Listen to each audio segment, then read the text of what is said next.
Now let's be honest, every year there's that comment. Same phone, different year. Same design, same camera, same everything. And Samsung knows this. So the Samsung Galaxy S26 series is a phone that doesn't just answer you, it acts for you, it remembers for you, and it might even start doing things before you even finish your sentence. Because most phones today are smart, but the S26 series is trying to be human smart with Agentic AI. So in this video, I'm going to break down what's new, what's exclusive, and whether this is actually a big leap forward. Now before that, let's break down to the 3 levels of AI. Level 1 is what we all usually use, or the LLM style AI, where you ask it something, it answers, and that's it. Like your robot that tells you that your floor is dirty but doesn't actually clean it for you. Then level 2 is AI agents, and this is where the phone can actually execute tasks, where you can say vacuum and mop the floor, and it does it. But the problem is that you have to always repeat yourself every single time. It doesn't learn, or it doesn't even adapt. It's like having an intern, a hardworking intern, but you must micromanage everything. So then level 3 is where Samsung says the S26 series is, which is Agentic AI, because this one learns your patterns, understands your context, and acts proactively. So instead of waiting for instructions, it anticipates. For example, automated app actions, where previously if you said book me a ride to a potluck tonight, your phone will ask you 5 follow-up questions, right? Like where, when, which app, confirm, or sure or not, and then okay bro. Now the S26 pulls from your calendar, figures out where the event is, checks the timing, and books it automatically.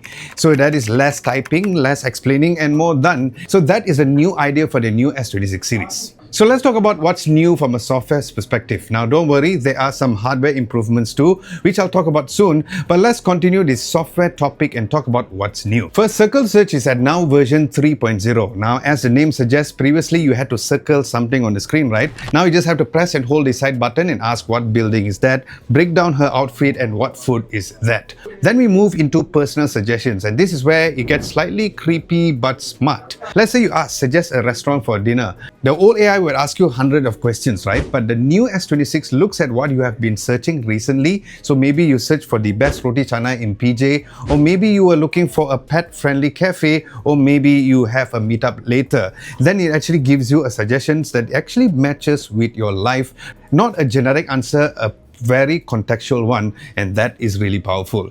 But it's also slightly invasive if you think about that.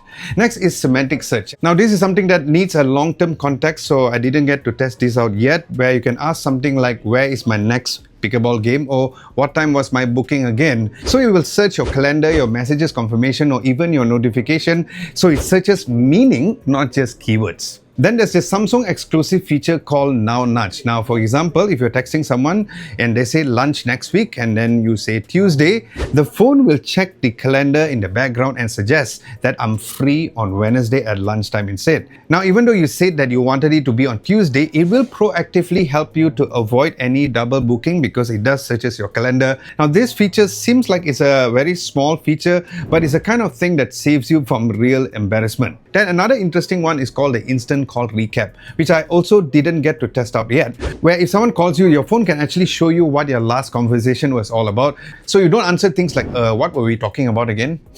But here's an important fact, because this requires permission, so it's not automatically turned on, where you can also turn it off. But in real life, this is really insanely useful, especially if you're the type of person who forgets things 5 minutes later.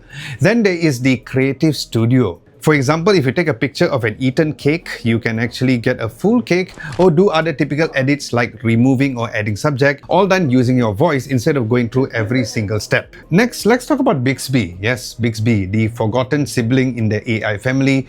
This time around, it's being used mainly for phone functions. So instead of digging through the settings, you can just say brighten up my screen, and it brightens up the settings immediately, or the screen brightness immediately, which is simple, practical, and honestly great for parents or even grandparents who kind of struggles with menus on your phone. And then audio eraser has also been improved to reduce background noise, making your voice clearer, and it also supports third-party apps like YouTube, Netflix, Instagram, and more. So imagine if you're watching a YouTube video and then there's some background noise like what's happening next door, you can actually control the noise instead. But all of this also means that Samsung has also addressed privacy concerns, because you can choose whether your personal context is processed, since most of the personal identifiers are on device, and you can control what's enabled. So yes, the pitch is very clear, smarter phone, but still your choice. But all of this matters more if there's some kind of hardware improvements, right? Now, firstly, this year is not about the dramatic redesign. So at the back, there is a slight difference in the camera bump area. As for the chipset, the S26 Ultra is using the new Snapdragon 8 Elite Gen 5 for Galaxy, built on a 3nm process, and the base model and the Plus model is using the Exynos 2600 chipset, which is interestingly a 2nm process, so I'm eager to test this out daily. Then on the S26 Ultra, specifically, the biggest hardware improvement is the camera system. The main 200 megapixel now is also brighter, where it's now at f1.4 aperture compared to f1.7 aperture for the main lens, and the telephoto lenses improved to an f2.8 aperture compared to f3.4 aperture last year, which basically means better low light performance. So as usual, stay tuned for my in-depth review to test all of these camera features coming soon. Then charging has also seen an upgrade on the Ultra. Now it's supporting 60 watts of wired charging and 25 watts of fast wireless charging. The Plus model has 45 watts of wired charging still.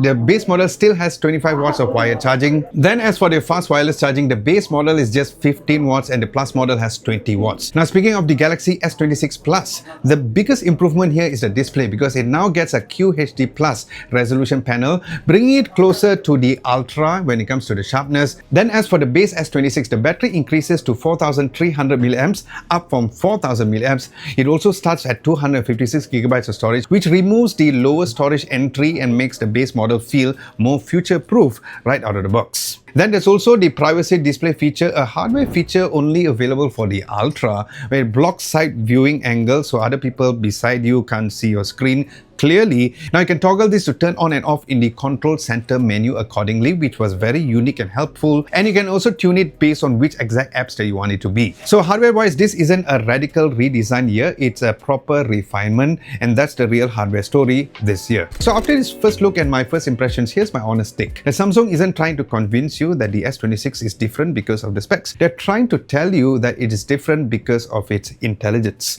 Because the real upgrade this year isn't the hardware, it's the behavior. So the question is, will Agentic AI feel like a real step forward, or will it be just another feature that we might forget it even exists? Let us know your thoughts in the comment section below, and stay tuned for my in-depth review of the S26 Ultra first, coming really soon.